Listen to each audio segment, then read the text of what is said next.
Belum kering pusara Vanessa dan Bibi, kedua orang tua justru kini sedang berkonflik. Bermula dari urus-mengurus hak perwalian, kini berakhir dalam polemik. Terjadi silang versi dan saling tuding antara pihak Faisal dan Dodi.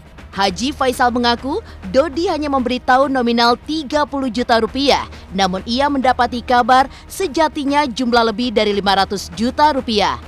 Lantas apa kata Dodi tentang jumlah uang asuransi tersebut?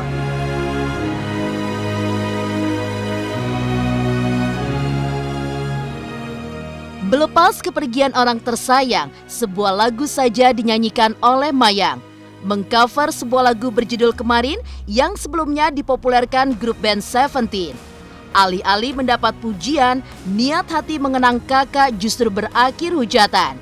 Melihat komentar netizen yang terus menyudutkan dirinya, seperti apa tanggapan Mayang, adik almarhumah Vanessa Angel?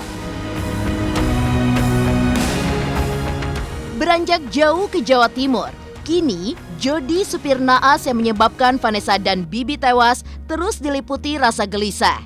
Kabarnya, selama menjalani masa tahanan, Jody terus memanggil-manggil nama Vanessa dan Bibi hingga harus didampingi oleh psikiater.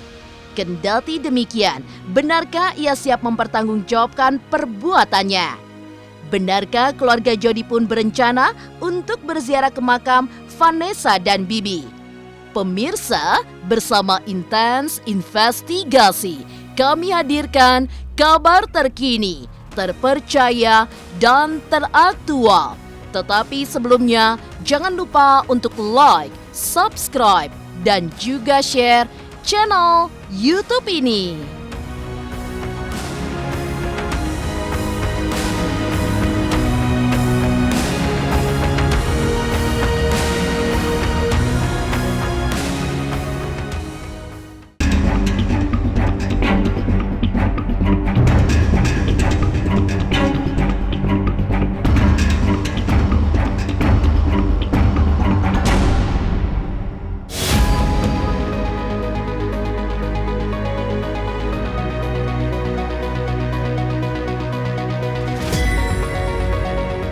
Carut-marut hak waris asuransi berakhir kusut antara Dodi dan Faisal.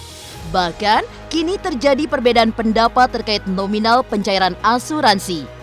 Haji Faisal tidak terima lantaran Dodi diduga berbohong, mengaku hanya dapat 30 juta padahal kabarnya 530 juta rupiah. Mendengar tudingan tersebut, Dodi pun angkat bicara. Menjawab segala tuduhan hingga mengatakan ayah almarhum Bibi justru lebih ngotot. Benarkah Dodi justru tidak tahu menahu perihal nominal sebenarnya?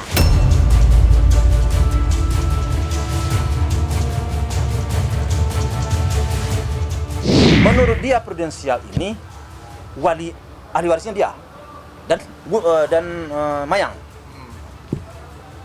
Terus dia minta akte kelahiran, kakak, surat nikah, semua surat-surat. Terus dia minta KTP saya. Dia minta KTP istri saya. Disiapkanlah oleh istri saya. Kemudian dia minta tanda tangan surat. Saya tanda tangan. Istri saya tanda tangan. Saya tanya berapa nilai prudensial. Dia jawab 30 juta. Padahal anak saya, keluarga saya sudah dihubung oleh prudensial.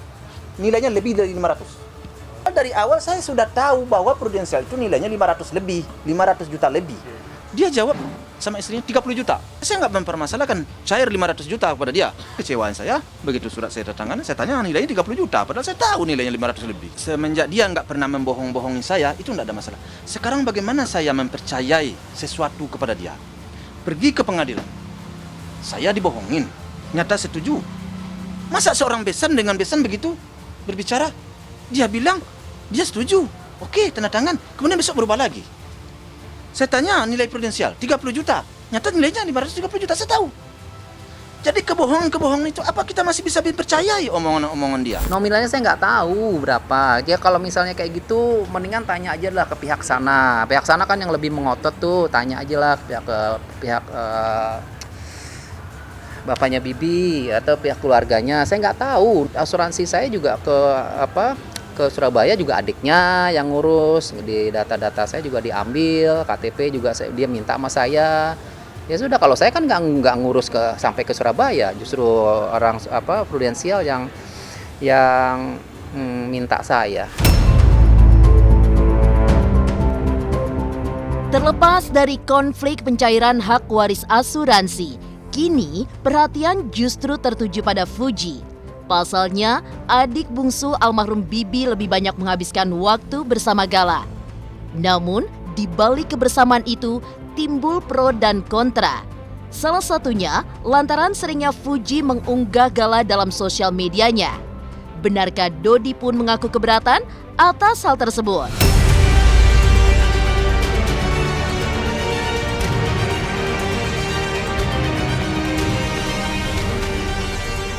Dia sebagai kakeknya, sebagai orang dedinya, ya saya keberatan ya cucu saya dijadikan eksploitasi anak, dijadikan keuntungan buat mencari keuntungan pribadi. Saya sampaikan ke Bang Milano. Jadi sangat keberatan lah untuk Gala itu kan nggak tahu apa-apa ya. Tapi videonya bertebaran di TikTok, ya di Instagram, di media sosial. Kasihan cucu saya gitu. Ini aja saya udah sedih banget, udah 5 hari lebih saya nggak bisa ketemu.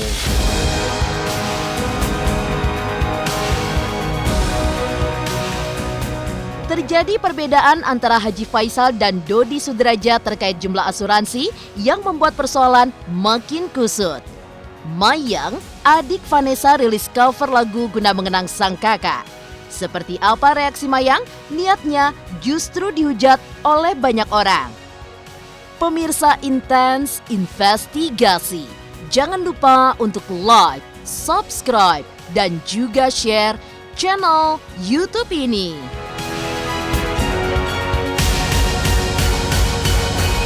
Hai, saya Citra Kirana. Jangan lupa saksikan terus Intens Investigasi yang tayang 3 kali sehari, Senin sampai dengan Sabtu. Jangan lupa untuk like, share, dan juga subscribe.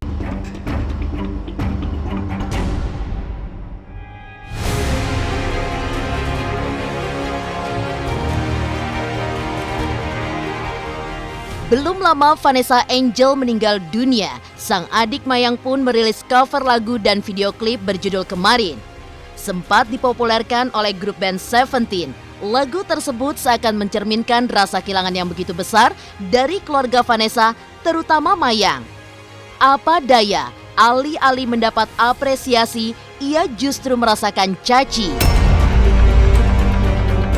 Dihujat warganet seakan tidak memperdulikan keluarga yang tengah berduka, apalagi mengurus Gala. Tentu ini merupakan reaksi yang tak diduga oleh Mayang. Melihat niatnya memberikan persembahan terakhir justru berujung pahit. Bagaimana ia menjawab semua cacian tersebut?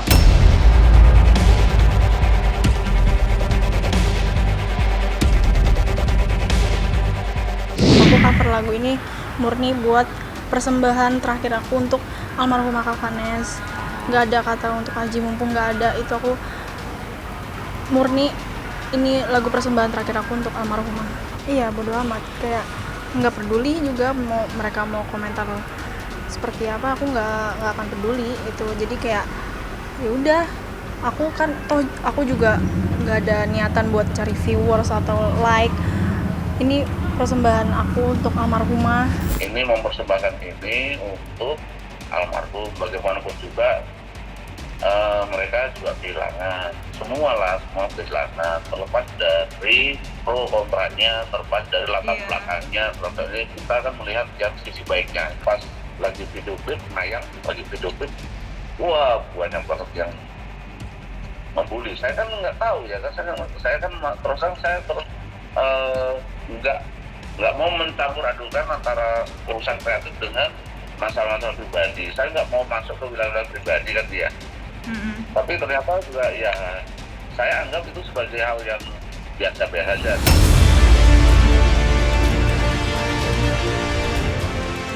Memang, rencana dari cover lagu yang mengenang akan kehilangan akan dirilis setelah 40 hari kepergian Vanessa. Namun, melihat momentum, pihak label pun menyarankan untuk rilis lebih cepat agar suasananya terasa tepat. Sayang, justru niat tersebut jadi bumerang. Netizen pun ramai-ramai menyerang. Benarkah lagu tersebut berhasil meluapkan kesedihan yang ada di hati Mayang?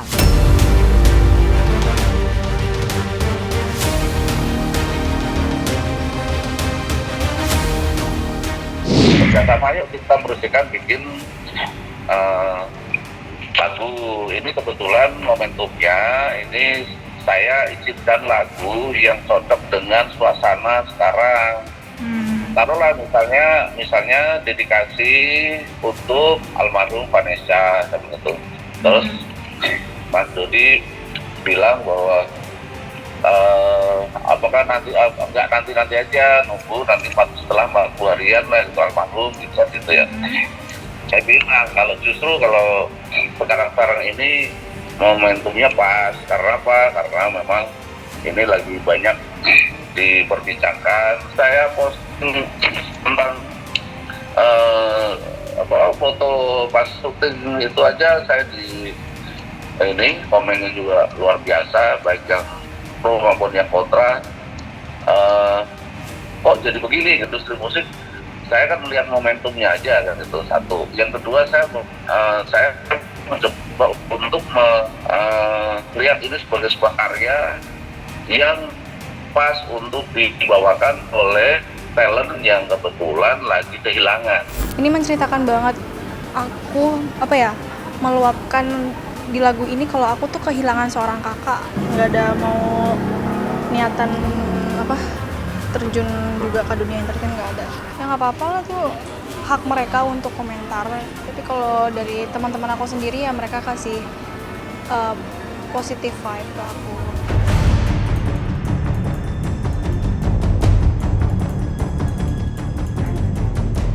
Niat hati mengenang sang kakak yang telah tiada, Mayang pun justru kini dihujat.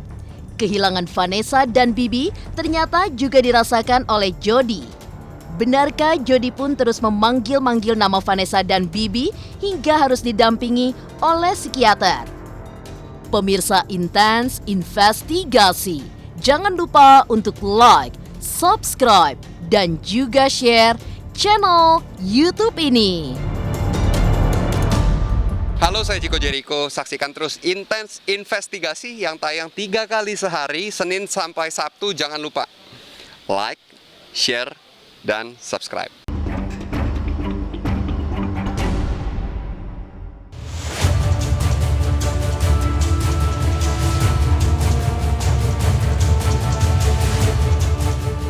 Kepergian Vanessa dan Bibi merupakan kehilangan besar bagi keluarga. Tapi rupanya bukan hanya keluarga yang merasa kehilangan. Jody, supir kecelakaan maut itu pun merasakan hal yang sama. Diduga secara mental masih belum percaya bahwa Vanessa dan Bibi telah tiada.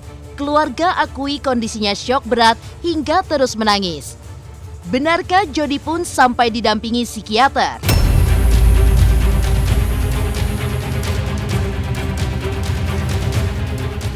Nanya sama saya, Pak benar Pak?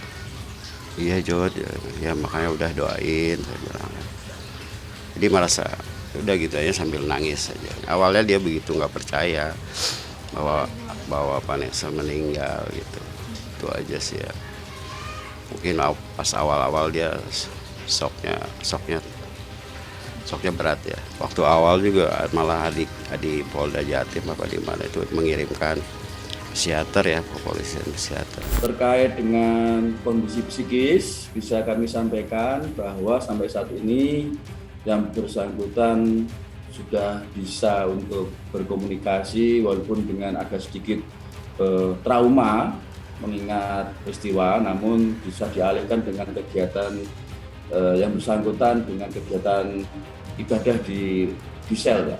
Sampai saat ini dia merasa sudah mulai membaik. Dia menceritakan masih teringat peristiwa itu, peristiwa bagaimana hubungan, kembali lagi ke flashback ke belakang, hubungannya dengan korban itu sudah dekat 3 tahun. Yang bersangkutan selalu diajak oleh korban kemana-mana. Jadi ketika peristiwa itu terjadi itu dia sangat trauma dan merasa menyesal. Saya maunya hukum memang ditegakkan di dalam hal ini, karena ini kejadiannya luar biasa. resiko yang ditimbulkan itu sudah bukannya bikin trauma anaknya, bikin trauma kami sekeluarga. Saya selaku papanya dan mamanya itu traumanya, kalau istilah mama saya, istri saya tadi, dibikinnya kita nangis seumur hidup.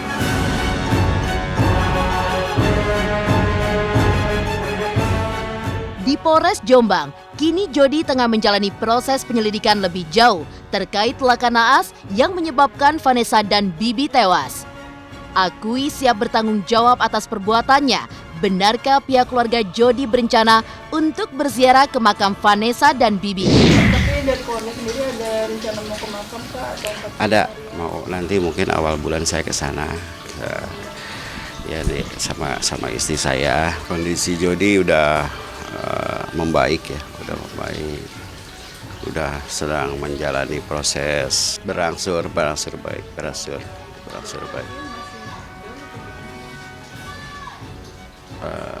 Sedikit masih mungkin ya, masih ya mau belum 100% pulih lah ya. Penyidiknya juga suka ngasih spirit. Jadi alhamdulillah Polres Jombang begitu mengerti kondisi Jody. Ya kalau soal si Jody itu saya udah menyerahkan kepada hukum yang berlaku. Saya nggak mau mencampuri. Ya mungkin kalau dia terkena mentalnya, mungkin karena dia merasa bersalah. Ya mungkin merasa bersalah, ya wajar-wajar saja kan. Dia bersalah lah namanya. Ada kelalaian itu aja. Kalau supir udah datang, keluarganya udah datang, bapaknya sama abangnya udah datang ke rumah, udah bicara sama saya. Ya saya selaku orang tua dari almarhum, ya gimana lagi? Ya saya beri maaf. Namun demikian hukum tetap berjalan.